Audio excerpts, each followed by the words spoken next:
Airbnb. I'm Octavia and we are in Houston, Texas. So this is my 1-bedroom, 1-bath unit. I'm in South Central Houston, up and coming.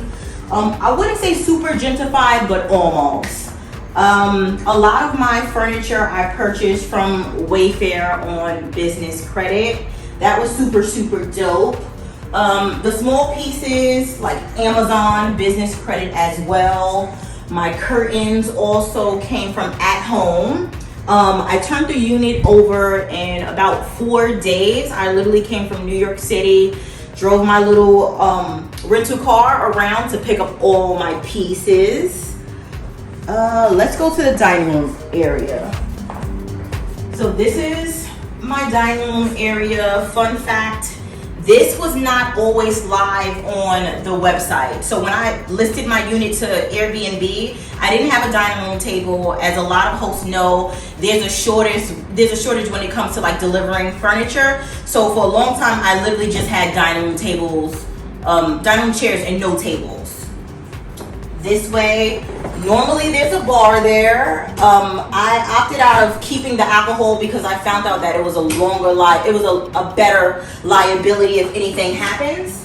So I don't keep my bar stocked anymore. Kitchen area, super simple. Okay, so this little unit has an attic. I've never been up there, but guests always ask about it once they do check in. I'm the first person to occupy this unit since my landlord pretty much turned the property over July during COVID. I would open up some of my cabinets. Here we have basic seasonings. I don't do anything crazy. Garlic powder, onion powder, salt, pepper. Keurig, super essential when it comes to Airbnb. Guests, they normally want coffee, mugs, a microwave, obviously a working stove, and pots and pans. There's not many down there, but pots and pans as well. If we swing on out, I can take you to where the magic happens if this was MTV Cribs. But so this is my 1-bedroom. I have a queen size pillow top mattress, purchased from Wayfair as well. The bed from Wayfair as well. Curtains from At Home. I found this table at Home Goods.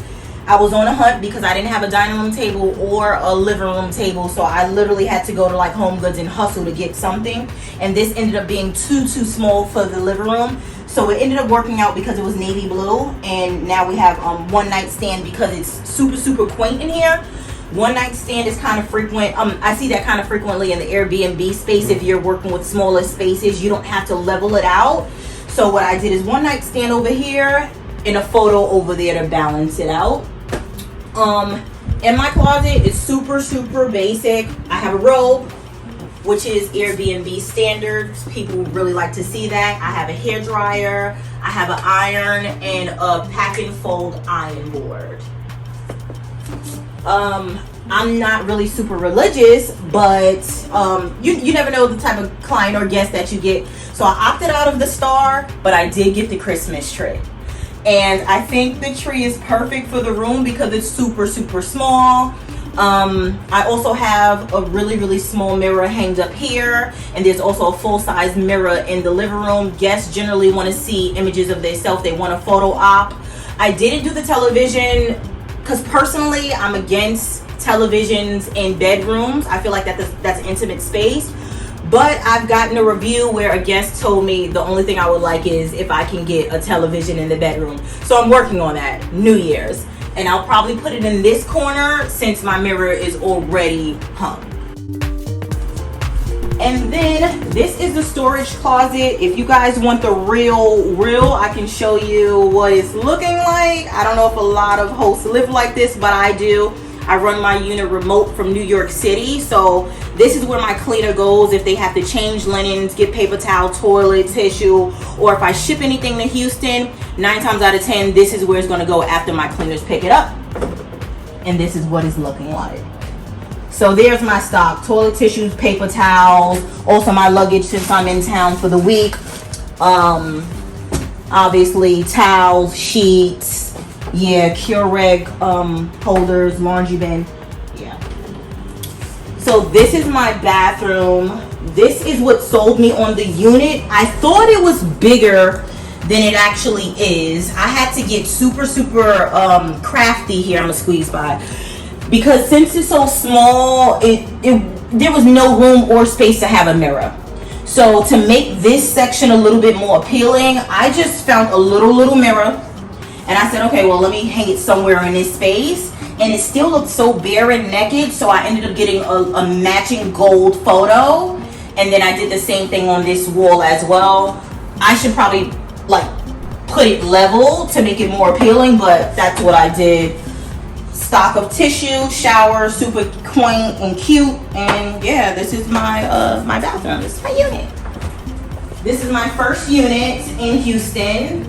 I actually started in Brooklyn, New York. I had a 2-bedroom apartment, and I was running my Airbnb illegally.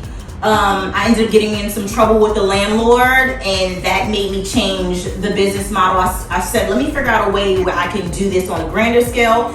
And I knew Houston was open, super liberal when it comes to the short-term rental space. And I just started contacting a lot of landlords out here, and this is where I've been since July. Unit 1 in South Central Houston.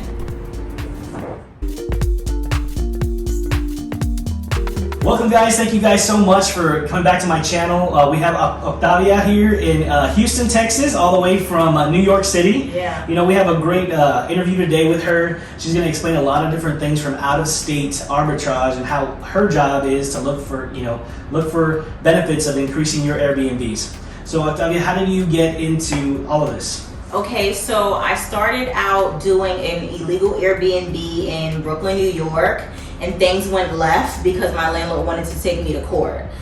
Shortly after, I learned that that is not the way to go about doing business, so I started to look into other arenas where I can make the money legally and also like scale if I wanted to scale. And upon doing research on social media, Facebook, I found that Houston was very short-term rental friendly. Okay. And you know, can you let people know about like how you go out and look for Airbnbs for people? Yeah, so funny enough, I feel like people don't really believe you when you say I literally send out inquiries to property managers, landlords, homeowners. I'm also on Facebook Marketplace looking at the listings. I'm on Zillow, I'm on Trulia, I'm on Hard.com. Sending out inquiries, is this apartment available? And I'm very forthright about the process. I ask the people that I'm contacting, are you okay with these listing sites? Airbnb, the first one you want to list, because a lot of people are anti-Airbnb. Yeah. So I make sure that I let them know, like, are you okay with me listing the property on Airbnb, HomeAway, and VRBO? If they say okay, well then I'll let them know the benefits. Some of the benefits is me having a cleaner so they don't have to worry about the upkeep of the property. That lets the landlord or the property owner know that I'm trusting, I'm responsible, and your unit's going to be in good care. So what markets do you really work on right now? Are you open to all parts of the United States? Are you mostly focusing in San Antonio or Houston, or New York? So I love Texas.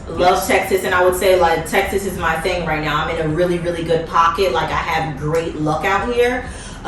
So Houston, I'm in San Antonio right now as of late. There's also something in Nashville, but I'm kind of like trying to get out of Nashville.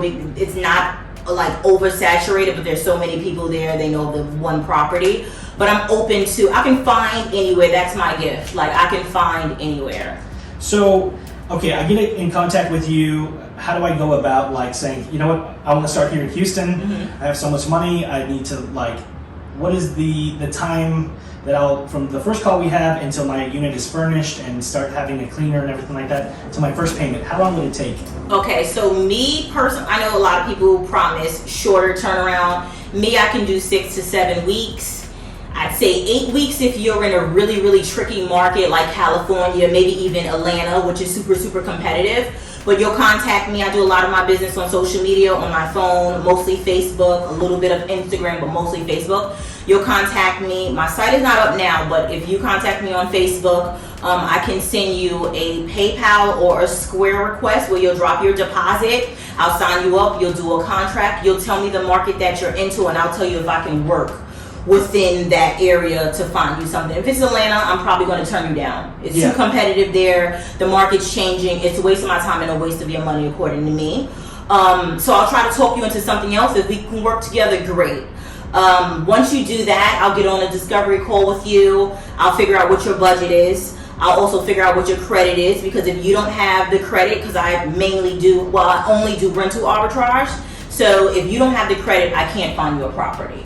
And if you don't have the credit and you're not willing to go get a credit partner, then I can't help you find a property either. So sometimes I suggest, like, hey, if you have a sister, a cousin, a friend, or maybe network on Facebook and see if you can find someone that has the credit. Since you have the capital, you guys come together and I'll get you the application and we can get you the unit. That's awesome. You know, I really want to start investing in San Antonio and Houston, more parts of different parts of Texas. You know, because I do see the growth, I do see the rules being lax, and there's so many benefits, there's so many profits here in Airbnb and VRBO. You know, thank you so much. You know, so how do people get in contact with you? So can you give them their information? Sure. So I am at GBM Octavia on Facebook.com or Facebook.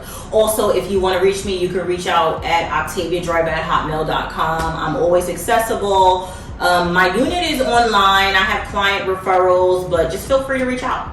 Yeah, thank you so much for giving us your time, coming from New York City. You know, I know you were limited here in Houston. Thanks for having me. Yes, thank you so much for giving us a tour of your area, your home, and if anyone wants to get in contact with you, we'll have all the links at the bottom. Awesome. Thank you guys so much.